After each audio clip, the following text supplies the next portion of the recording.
Thank you. Good morning, everyone. Good morning. And thank you for joining us here at the Disaster Recovery Center here at Sumner High School. This is one of 3 disaster recovery centers that will be open in St. Louis by Monday to help residents and people affected by the tornado get access to help from FEMA by their staff helping them to get registered for assistance, checking application status, and getting community resources referrals on site. As you know, today is our final day. We're winding down the operations of the Disaster Assistance Center at Chaffetz, which I'm proud to say has served roughly 2,500 households and families, 7,000 individuals in the past 3 weeks. Just a tremendous lift. I want to thank St. Louis University, the over 30 organizations who set up shop there and agencies to offer services, individuals who offered assistance, and Uber for providing much needed transportation to get residents there. As we wind down the efforts at the Disaster Assistance Center at Chaffetz, which closes at 7 p.m. tonight. We are scaling up our efforts here in the affected neighborhoods by putting these resources right here in community in collaboration with FEMA and SBA. With this center here, the one we opened last week at the Union Tabernacle Missionary Baptist Church, and another one that we're opening early next week with the help of the Urban League, we will have 3 disaster recovery centers directly in the impacted communities. It'll be easier for residents to get assistance, much needed assistance. They need to rebuild their lives. So it's important to everyone who's eligible that they apply for this assistance with FEMA going on. You can do that online, of course, disasterassistance.gov, calling 1-800-621-3362, or by visiting any of these disaster recovery centers in person. I want to thank St. Louis Public Schools, SLPS, Union Tabernacle, and Urban League for being our hosts here. And I want to thank the Union Tabernacle Missionary Baptist Church for hosting us at 626 North Newstead, Urban League at 4401 Natural Bridge starting Monday, and of course St. Louis Public Schools for hosting here at Sumner High School. A couple of other things. SBA Help, the U.S. Small Business Administration is also at the Disaster Assistance Centers.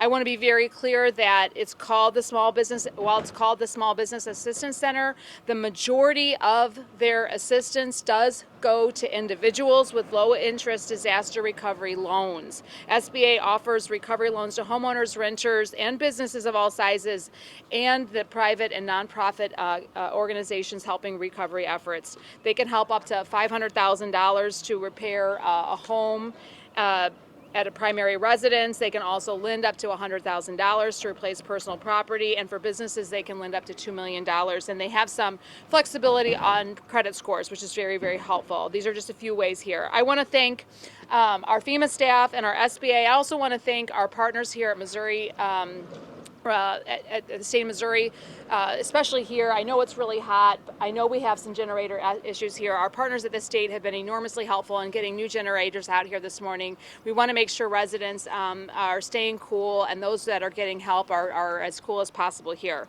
Our staff here on the ground here, both at FEMA, SBA, and of course our state partners have been true partners here. It's clear to me from every staff member that's on board, that's behind me, that's on the ground, that these folks really do care about helping our communities, going above and beyond, really exhibiting caring aspects here, making sure that we're doing the best we can. We know that the financial assistance, while it's very important, we know it's limited, but it is important. It is helping. We know it's not enough, but it is a start here, and it does come with compassion. While there's limits there, we do encourage everybody who qualifies, everybody who thinks they might qualify, to go get registered. We have so far, it's my understanding, FEMA has distributed over $17 million in direct assistance to 3,000 residents, which is a big lift. We want that to increase. We expect it to increase. We know you have to apply by August 11th, so get your application in. We want to see those numbers to continue to rise every single day as we have been, and that's a good thing. A few other things we've talked about: state funding.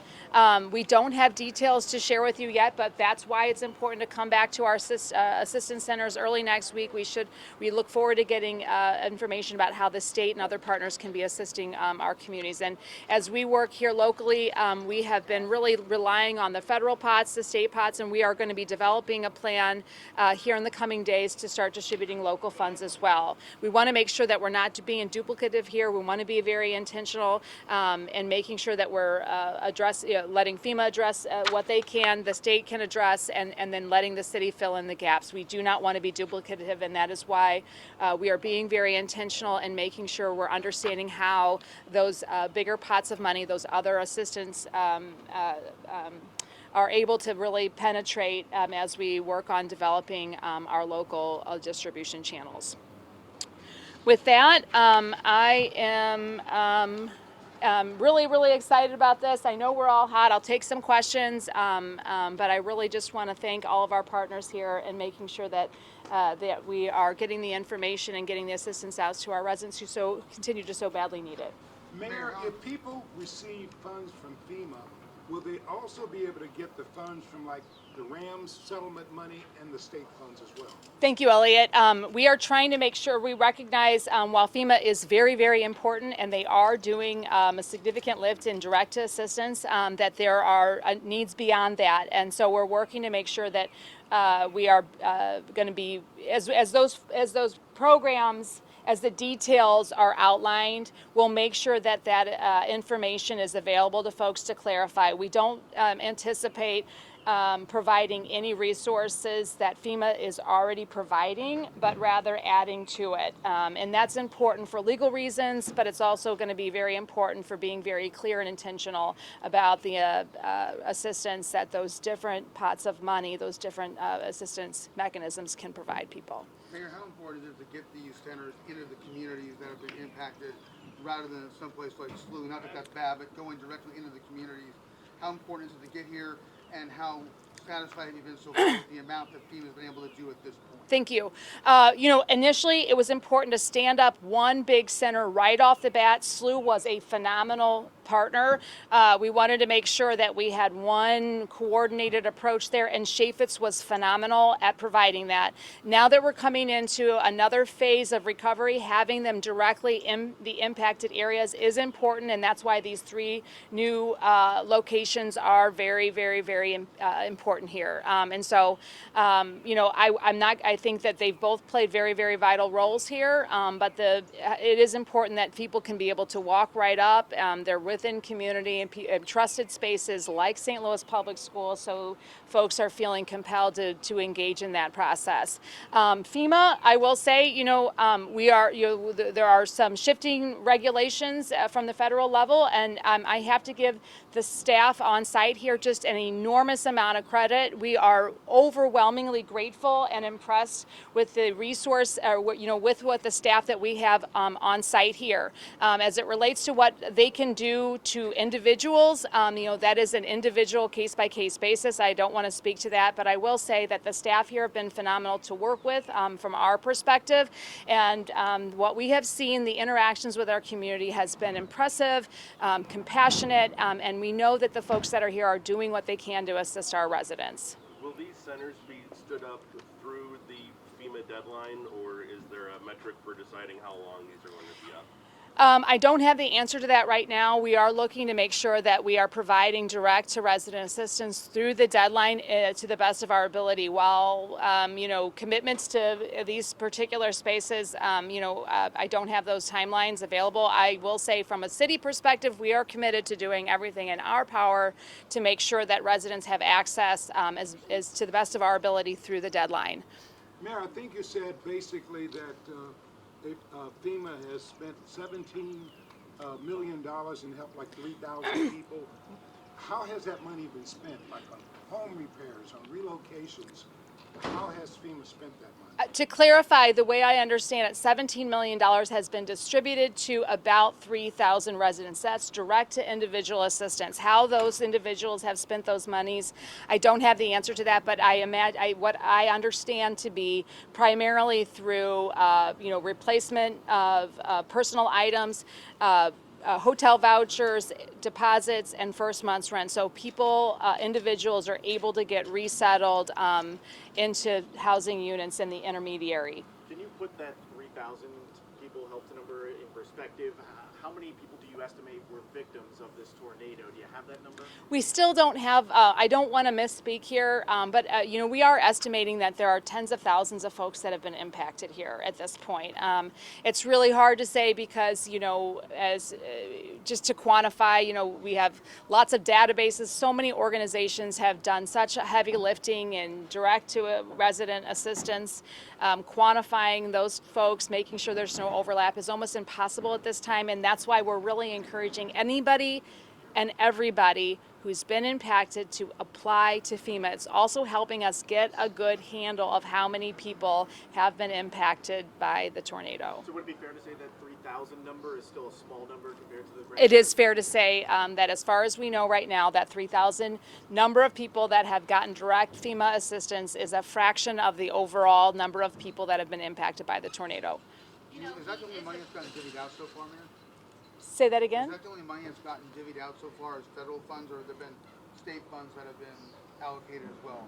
It's my understanding that the FEMA, the direct aid, is what has been directly, in addition to the enormous number of funds coming from nonprofits and individual assistance, the Urban League, Diamond, there's a whole host of direct to assistance, whether it's providing water, providing food, providing hotel vouchers. So many organizations have also been stepping up and providing that assistance, and we're looking to make sure that they have the support to get through the rest of the summer months here.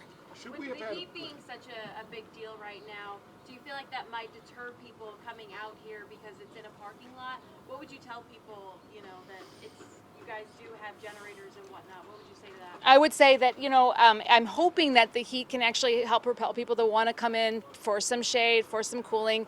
We know that the generators here have been an issue, and that's why we're working our tails off. I'm so grateful again to the state, our state partners here, and making sure that they're doing everything we can to make sure that this is a comfortable space, that we are inviting, it's healthful, and has an appropriate temperature to be able to make people comfortable and get them applied for the things they need.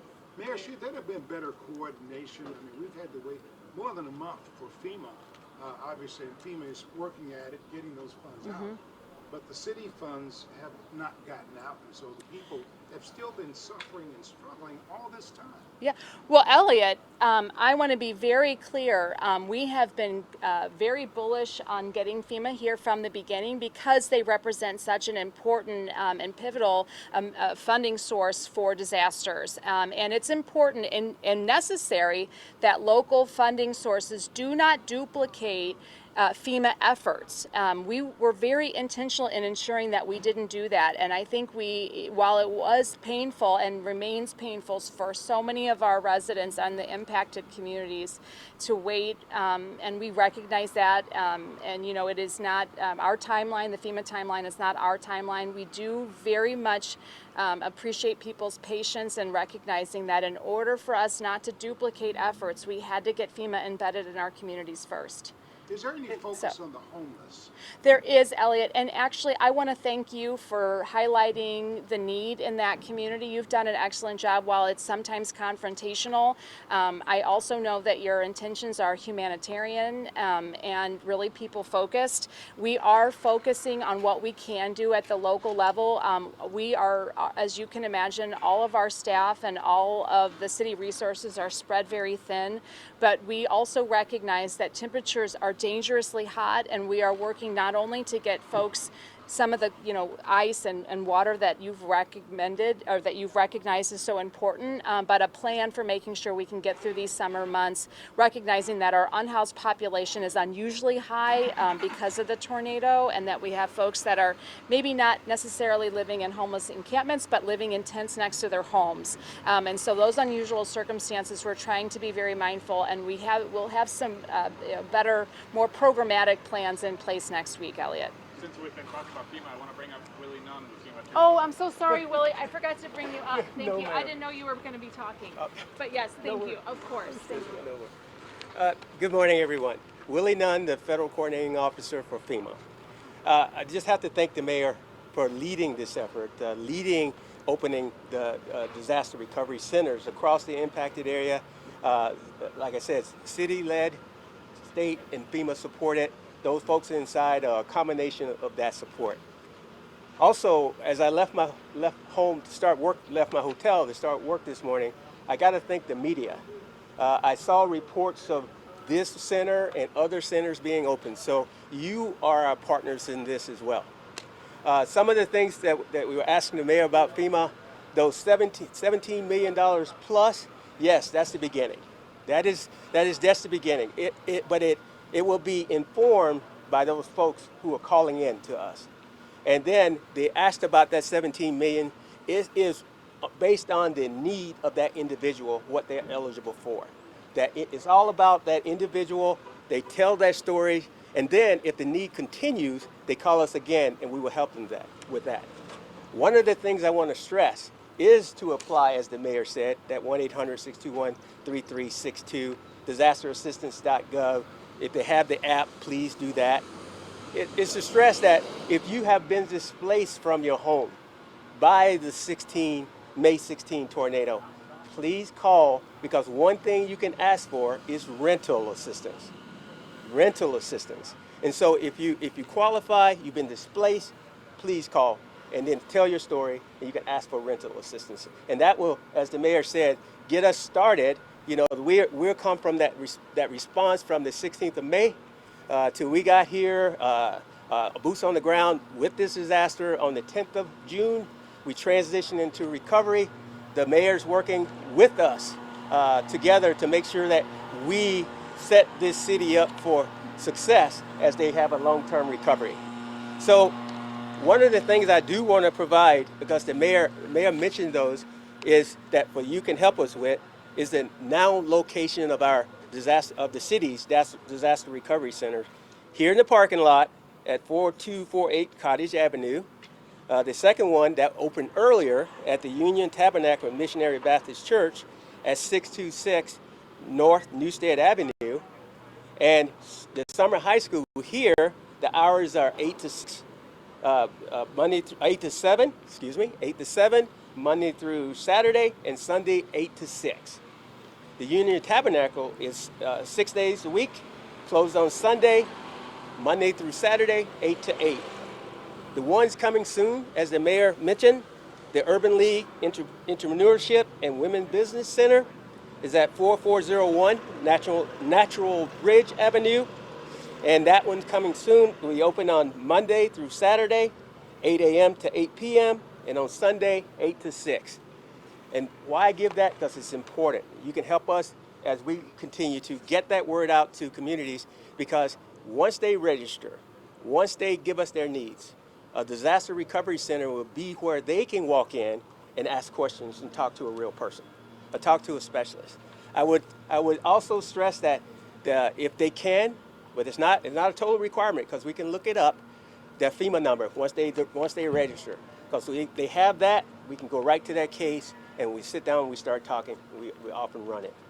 So the people we have here are people ready to serve, working with the city, working with the volunteer agencies, working together. We have people working with the Urban League, Red Cross has been working with us, and so on and so forth of the volunteer agencies. So it's a community family that's trying to do this together. FEMA is not the team, we're just a part of the team. And I think we have a great team lead in the city. Can you walk us through I know every need is different, but for soup to nuts, for people who, when they first contact FEMA, what's the timeline for getting it processed and getting that assistance to them? It will depend on what the information they have once they call. But I can give you a generic timeline. As soon as they call, if there's anything that we can give them that we can verify, that will be looked at and eligibility will be determined. However, for household damages and that kind of thing, we need to get their addresses, and we have to have a house inspector to come out to look at that home to determine how much that they may be eligible for.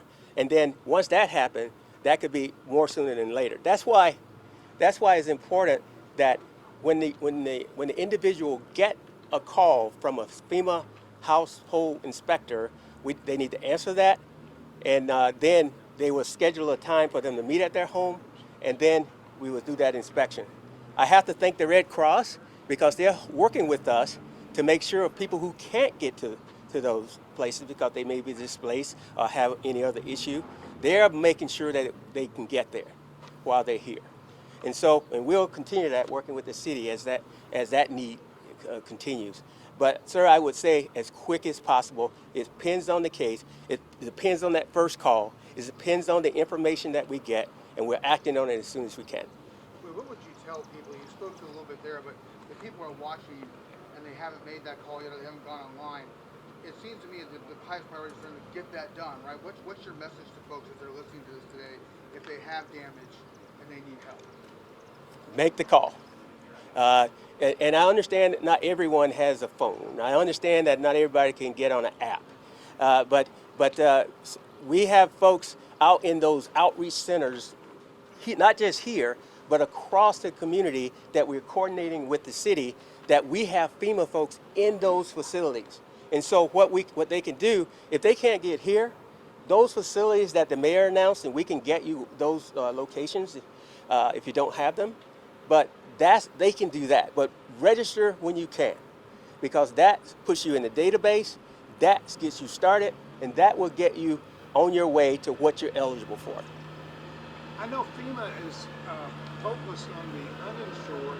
What are you guys doing to help the underinsured? Because there are a lot of people that their insurance companies just won't get them even in the neighborhood of what they need to.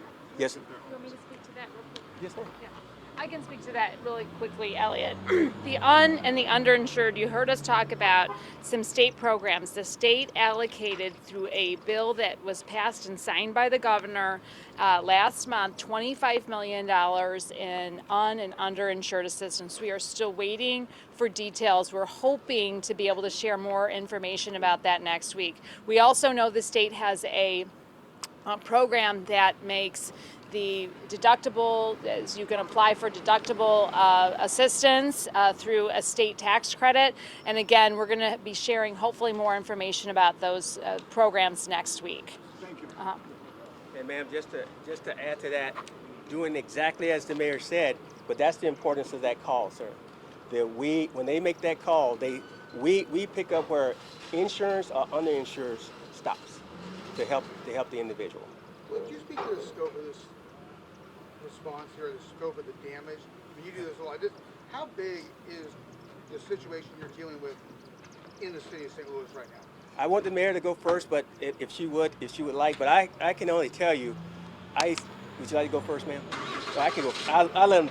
I'm sorry. You can do Okay. All right. I get passionate about that because one thing I would tell you, I had the opportunity to ride along with the state director of emergency management, along with the FEMA regional administrator. We were in the car for 2 hours, riding the path of Newstead Avenue, all those avenues, just to see it, because drones footage doesn't do it justice. Photos doesn't do it justice. You have to sit there and walk and look at that. And from initially, before I got out there, I was told that the impact was twice as Joplin was in 2011. And I thought of Joplin. Joplin is on acre properties, stick homes. What I saw in the city of St. Louis is 6-story brick buildings built in the 1900s. These buildings, some of the buildings' sides are still standing but inhabitable. The city has done a great job of doing red, yellow, and green, talking about what's habitable and what may not be habitable and what's not. And so just seeing that, it's intense. And we have been working with the city to talk about the debris, how much debris has already been picked up, but there's still so much more because some of those walls have to come down. And that is a process within itself.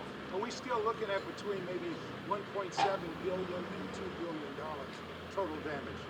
Yeah, we are still trying to evaluate that, Elliot. It is, as we go through and get folks applied and continue to evaluate, we're going to continue to refine those figures.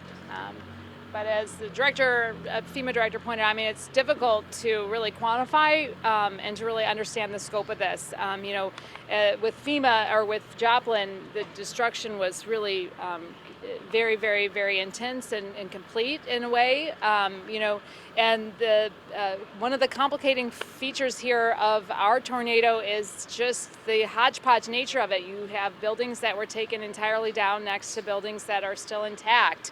It makes the recovery, the quantification of the damage, all of those things very, very complicated because you can't just take a look and estimate geographically. It's a case-by-case basis. It's very unusual and it's very complicated. And we're here for the long haul. As you can see, we're not letting up while we're shifting our resources and shifting our approach and refining how we're providing resources to the community, taking them from Chaffetz, where we had one big center, into the community to make. We are continuing to evolve the response, and we will continue to refine that as we move forward. We're not letting up. We're shifting and continuing to mobilize in different ways. Any estimate on how long recovery will be? We're looking, I mean, this is a long process, Elliot. We'll certainly be looking at years. I mean, we're going to be marking this by years, not days, not by months, but by years. Okay. Mayor, quickly, on the city's website, public records show that the police department has spent in the last 2 years almost $3 million at Don Brown Chevrolet.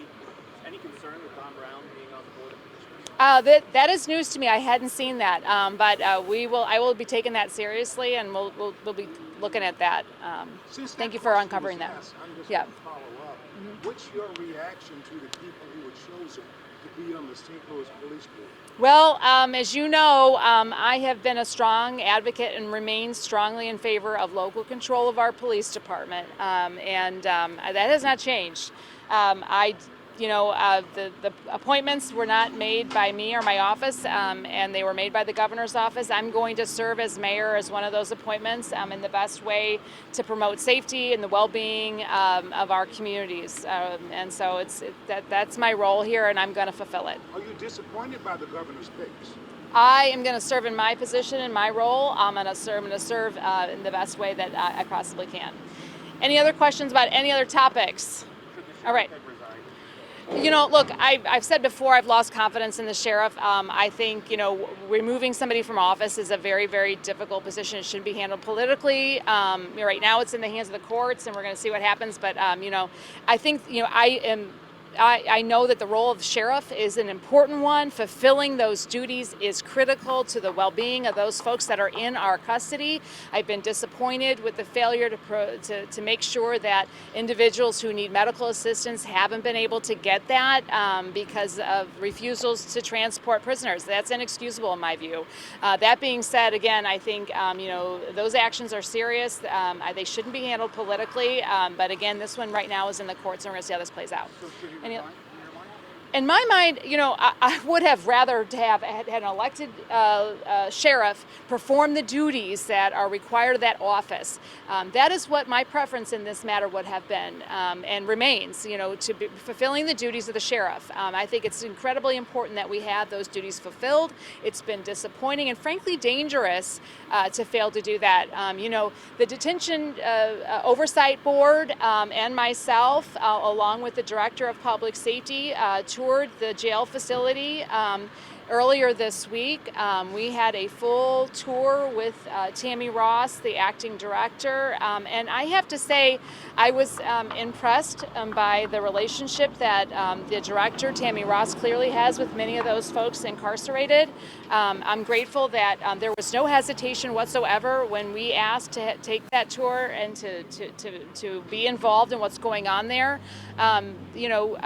Housing people is a sacred responsibility, one that the city does have to fulfill and needs to fulfill well. So I think that's an incredibly important piece there. The sheriff's role is a very important one. They are very active in the jail facility, and they play a very critical role in transporting those that are incarcerated both to the facility and as needed for medical assistance. And I don't take that lightly. That role is an important one, and in my view hasn't been performed at the standards that it needs to be performed at for the criminal justice system to work well and have the support and the trust of the community that it so badly needs. Any other questions? Would it be appointed rather than elected in the future? I can't really speak on that. That's an interesting question, Austin, and one I think we should be thinking about. I don't mean to dismiss it. I just don't have an opinion that is fully formed at this point.